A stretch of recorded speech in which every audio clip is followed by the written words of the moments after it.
So how do you see yourself, this research, as a super connector, in a way, to many of the different fields we are tackling with right now? Yeah, I think that's the beauty of mathematics, actually. So I think the point of mathematics is that it's a universal language. You know, you have some phenomena that comes from physics, from chemistry, from biology, whatever. You write some equations, and then the equations kind of unify everything, because then you just have to study them.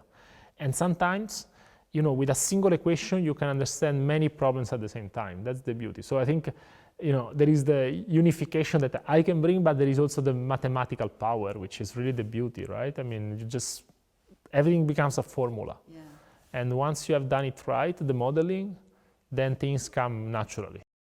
How do you see the nurturing of talents worldwide? Is there much divide between, for example, the developed economies or developing ones? Do you see there is a better opportunity to provide people with a fairer portion of education and access to math?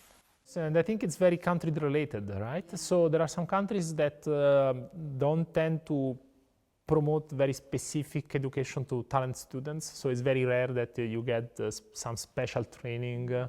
So for instance, you know, if I think in Europe, Western Europe, usually everyone gets the same education, public system, and everyone learns something.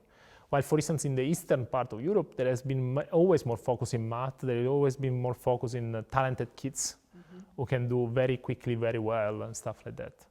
I don't think there is a obviously better system. It's very difficult. It's very cultural, I think. The important thing for me is not to put too much pressure. I mean, in the end, if someone has a talent, this will come out. Of course, we have to find a way to discover talent and not to destroy the talent. Again, AI is the easiest example where we are exposed to a lot of new questions that didn't exist before. And this is just an advantage for us. It gives us more things to think about. But then how things will evolve, I think that's where also university leaders and research companies have to pay attention.